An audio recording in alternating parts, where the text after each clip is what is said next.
Bom dia, meus amados irmãos, que a graça e a paz do Senhor esteja com cada um de nós, nos fazendo sempre crescer e prosperar no seu conhecimento, na sua graça, e a cada dia nos aproximemos mais de Cristo, do seu exemplo, do seu amor, da sua paz. Meus amados, hoje, sexta-feira, chegamos ao final da nossa lição semanal, o estudo bíblico diário da lição.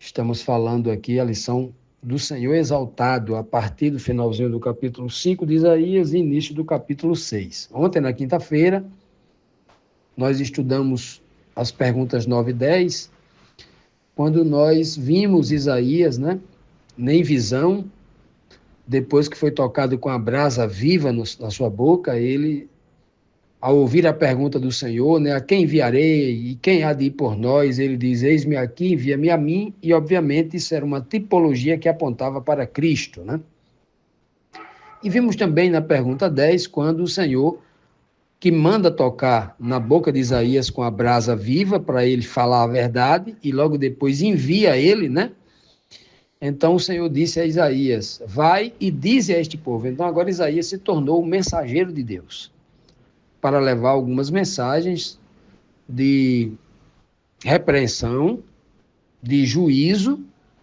de perdão, de esperança e renovação para o povo de Israel.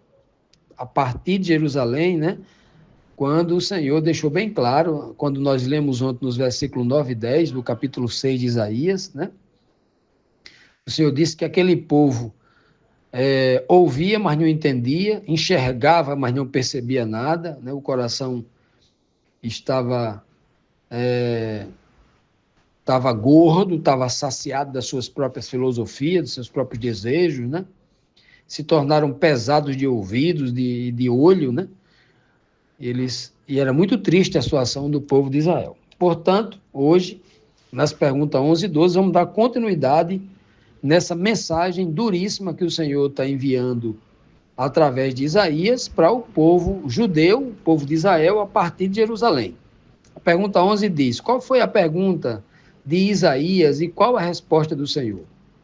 Quando o Senhor manda Isaías levar a mensagem, então Isaías diz assim, então disse eu, Isaías dizendo, até quando, Senhor? Ou seja, até quando o povo iria continuar com esses ouvidos, ouvindo, mas não entendendo, e vendo, mas não percebendo as coisas, Porque o coração estava gordo, Até quando? E o Senhor respondeu, até que sejam desoladas as cidades e fiquem sem habitantes, e as casas sem moradores, e a terra seja de todo assolada, e o Senhor afaste dela os homens, e no meio da terra seja grande o desamparo. Isaías 6, 11 e 12. Então veja que a linguagem aqui, se nós nos apegarmos ao pé da letra, como é costume de alguns judeus ou de alguns judaizantes, que tudo que lê aqui, sem conseguir perceber a aplicação profética, espiritual, aplicação também para o futuro, não somente para o povo de Israel naquela época, Porque é claro que a profecia, em primeiro plano, de uma forma direta, mais simples, ela tem aplicação para aquele tempo, para aquela época, para aquele povo, mas também esta mesma profecia, numa linguagem tipológica, ela se repete no futuro, E se nós formulemos aqui, a gente vai ver, se nos apegarmos ao pé da letra, o sentido óbvio, de uma linguagem profética, a gente vai errar, porque Jerusalém nunca ficou totalmente desolada, a terra não ficou totalmente desolada, nunca ficou. A gente vai ver nos versos seguintes que quando Nabucodonosor invadiu Jerusalém, matou muita gente, levou muita gente escravo, derrubou muro, derrubou as habitações, tocou fogo em tudo, derrubou o santuário, deixou praticamente tudo em ruínas, ficaram em Jerusalém morando ali os pobres, Os pobres ficaram, junto com Jeremias, o profeta. Então veja que não cabe, a gente vai ver mais na frente que isso vai ser confirmado. E o que é que isso nos traz de informação, de revelação, para que a gente tenha discernimento. Principal informação para nós hoje, que se transforma em discernimento ou entendimento, para que a gente não incorra no mesmo pecado do povo de antigamente, que tinha ouvido, mas escutava, mas não entendia. Lia o texto, o olho dele lá, lia o texto, mas não conseguia perceber a mensagem. Hoje tem muito disso ainda. Só o que tem. 99% dos crentes são assim, porque não tem discernimento. Pois bem, isso é muito duro de dizer, mas é verdade. Quem vai dizer é Deus aqui. Ele vai dizer aqui no próximo verso, ele vai dizer isso aí. Então veja que aqui o povo não conseguia enxergar a palavra dizendo tudo que era para fazer, eles não conseguiam enxergar. Né? Como eu estou dizendo, hoje é do mesmo jeito. Hoje tem gente que diz assim, só quem tem a verdade é o povo judeu, porque o povo judeu tem a Bíblia na sua língua original, então eles têm a mensagem, como se a mensagem fosse gramatical. Como se a mensagem fosse gramatical. Né? Como se as pessoas do mundo não pudessem interpretar, traduzir a língua hebraica e entender a mensagem espiritual. Tem judeu, né? E tem muitos cristãos entendendo assim também, dizendo que os judeus são os únicos que sabem, né?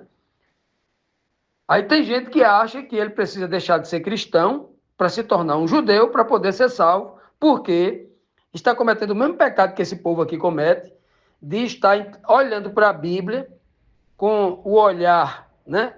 O olhar, a letra morta, mas tem ouvido, não está entendendo, escuta, mas não entende, lê, mas não compreende. Enxerga as letras, mas não compreende a mensagem. Não percebe a mensagem, como diz o texto.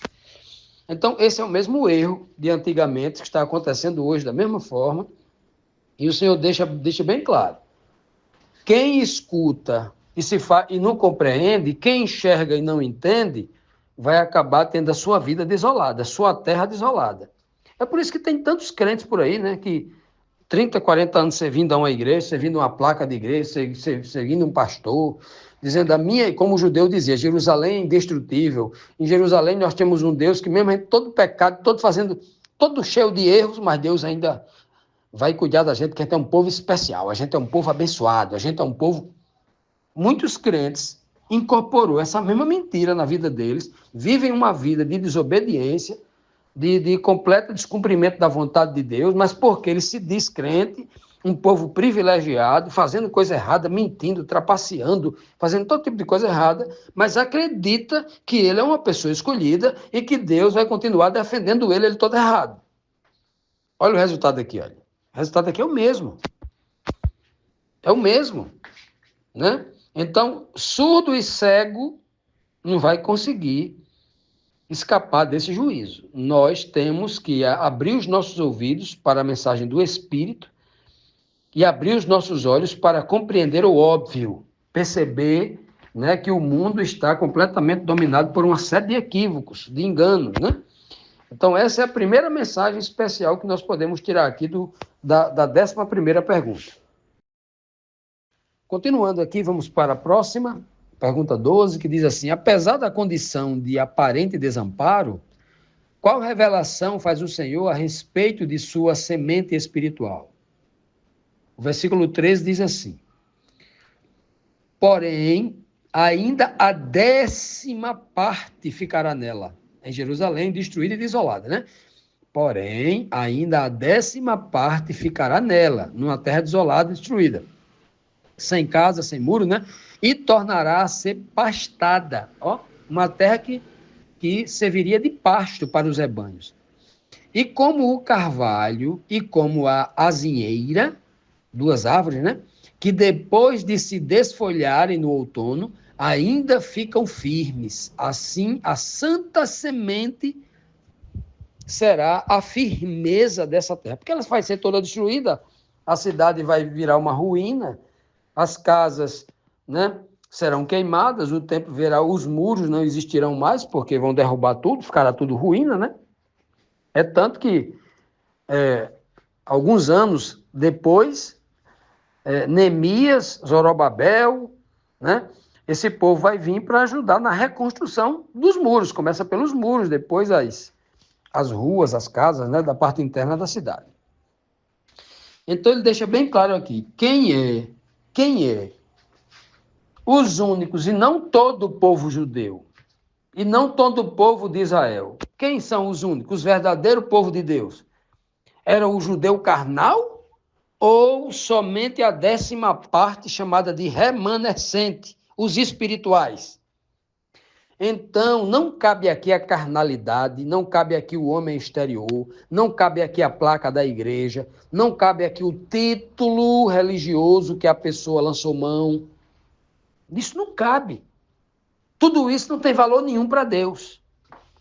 O que vale mesmo é o homem espiritual que, conhecendo a verdadeira palavra de Deus, coloca em prática.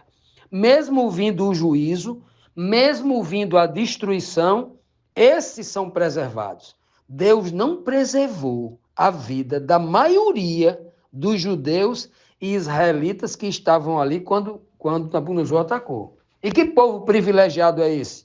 Para esse povo que ainda diz assim, o povo judeu é um povo especial. O brasileiro é especial para Deus, o americano, o europeu, o africano, o asiático, todos. Basta que essas pessoas, para ser chamado povo de Deus, para ser chamado filho de Abraão, filho de Israel, basta que cumpram as escrituras segundo a fé de Abraão, segundo a fé de Israel, de Jacó. Jacó e Israel. Isso sim é o que a Bíblia ensina. Isso sim é o que é interpretado pelo poder do Espírito na boca de Cristo. E ratificado e repetido 1 milhão de vezes na boca dos apóstolos. Isso é a doutrina que está sendo ensinada nas Escrituras Sagradas. O resto é coisa de homem. Os homens que querem exaltar a instituição deles, que querem se promover, que querem arrecadar, que querem explorar o seu irmão, a quem ele deveria beneficiar, ele está querendo explorar para dominar e se beneficiar com as coisas materiais e passageiras desse mundo. Então temos que ter muito cuidado. O texto aqui é claro, né? Se o povo judeu, o povo de Israel, é um povo especial, um povo total, por que então Deus permitiu isso aqui? Até hoje ninguém explica isso, né? Então não existe esse negócio de povo especial. Se o povo é especial, então por que aqui no próprio livro de Isaías, vamos encontrar 10, 12 profecias, o tempo todo Deus dizendo, vou trazer o povo gentil, vou trazer o povo gentil, e o povo gentil será igual ao judeu. O povo gentil, inclusive, os judeus que estão aqui, irão aprender com os gentios que virão. Os gentios, um povo de uma língua estranha, irá ensinar a esse povo aqui. É o que está na profecia. Por que os judeus não enxergam isso? Agora, isso é a visão dos judeus. Agora, vamos para a nossa visão, nós que somos cristãos.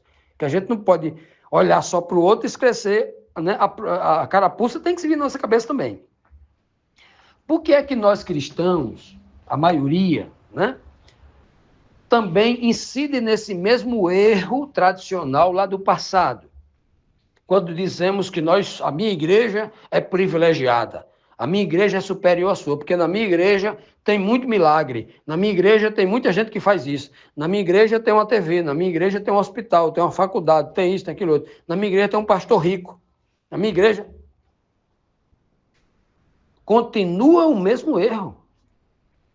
Então nós precisamos ser humildes para enxergar que nós estamos rodeados de cega religiosidade e de uma pobreza, de uma miserabilidade espiritual sem precedente. A igreja de Deus, no tempo presente, ela precisa despertar do seu sono. Ela precisa acordar para entender a verdadeira mensagem que há nas Escrituras Sagradas para o tempo presente. A igreja de Laodiceia, que diz, a última igreja profética, o tempo em que nós vivemos, que diz, rica sou, estou abastecida, de nada tenho falta, né? Essa igreja prepotente é a igreja que nós vivemos hoje. Acha que tem a verdade, completamente cega. Acha que só prega, completamente muda, cega e surda, porque não consegue ouvir a voz de Deus, não consegue entender a mensagem que há na palavra de Deus, cheia de filosofia, vive na era da informação, com todo tipo de recurso para buscar a verdade, mas prefere usar a comodidade de repetir uma reza que foi pregado lá na Idade Média e continua uma retórica, uma falácia, e as pessoas preferem seguir isso, do que pagar o preço de ser um reformador e examinar a doutrina completa do que se pregava, colocar à prova, colocar a teste o que está sendo ensinado, o que é filosofia, o que a Bíblia está falando direto, o que é interpretação baseada na dedução da mente humana, o que a mensagem bíblica diz e o que a dedução humana inventou. Como diz o apóstolo Pedro na sua profecia, que o tempo do fim, muitos criariam fábulas, doutrinas engenhosamente inventadas para enganar os nécios, os religiosos pobres, que não têm a coragem de investigar, porque a verdade ela não teme a investigação. Precisamos buscar isso. Portanto, meus amados, como diz Isaías aqui, a maioria do professo povo de Deus, 90% aqui, vai ser destruído porque lhe falta conhecimento, porque quis ser surdo e optou por ser cego. Apenas 10%. Apenas o remanescente é o povo que realmente escapará da destruição. Cada um de nós precisamos fazer essa autoanálise, ser humilde, porque sabe que a maioria sempre esteve errado. Não vai ser agora no tempo do fim que Deus vai mudar a história. O Senhor deixou bem claro que não existe nada de novo debaixo do céu. Tudo se repete. No final dos tempos, não seria diferente. A maioria sempre esteve errada. Nunca esqueçamos disso.